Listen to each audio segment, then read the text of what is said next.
Hello. നമ്മുടെ വീടിൻ്റെ ഫ്രണ്ടിൽ കൂടെ നടന്നു പോകുന്നവരാണെങ്കിലും വണ്ടിയെ പോകുന്നവരാണെങ്കിലും ഒക്കെ ഉണ്ടല്ലോ, ഈ ചെടി ചട്ടികളിലുള്ള ഈ ഒരു പ്രതിഭാസത്തെ വളരെ അത്ഭുതത്തോടെയൊക്കെ നോക്കുന്നത് ഞാൻ കാണാറുണ്ട് കേട്ടോ. കുറച്ച് പേരൊക്കെയാണ് നിർത്തിയൊക്കെ നോക്കും, ഇതെന്താണ് ഈ സംഗതി. അപ്പോൾ നിങ്ങൾക്ക് സംഭവം മനസ്സിലായി കാണുമായിരിക്കാം. ഇതെന്താണെന്ന് വെച്ച് കഴിഞ്ഞാൽ ഇതിനെ ഞങ്ങൾ കുപ്പയിലെ മാണിക്യം എന്ന. അതിൻ്റെ റീസൺ എന്താണെന്ന് വെച്ച് കഴിഞ്ഞാൽ ഇപ്പം കാണിച്ചു തരാവേ. ഇത് കണ്ടോ, ഈ റോഡ് സൈഡിലെല്ലാം ഇങ്ങനെ വളർന്ന് നിൽക്കുന്ന ഈ ഒരു ചെടിയാണ് നമ്മുടെ സ്വന്തം ഇച്ചായൻ പറിച്ചുകൊണ്ട് പോയി ചെടിച്ചട്ടിയിലാക്കി അവിടെ കൊണ്ടുവന്ന് നട്ടിരിക്കുന്നത്. ഇവിടെ നിന്ന് അതിന് വല്ല ഭംഗി ഉണ്ടാവുമോ? അല്ലെങ്കിൽ വെറുതെ ഇങ്ങനെ മതിലിൻ്റെ മേളിൽ നിന്നാൽ വല്ല ഭംഗി ഉണ്ടാവുമോ?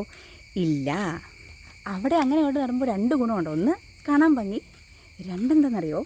പ്രൈവസി. റോഡിൽ കൂടെയൊക്കെ പോകുന്ന ആൾക്കാർ നമ്മളിങ്ങനെ നോക്കുമ്പോൾ ഞങ്ങളവിടെ ഇങ്ങനെ ചായയൊക്കെ കുടിച്ചിരിക്കുന്ന നമുക്കൊരു പ്രൈവസി ഇതില്ലേ. അപ്പം പ്രൈവസിയും കിട്ടും, കാണാൻ ഭംഗിയാണ്.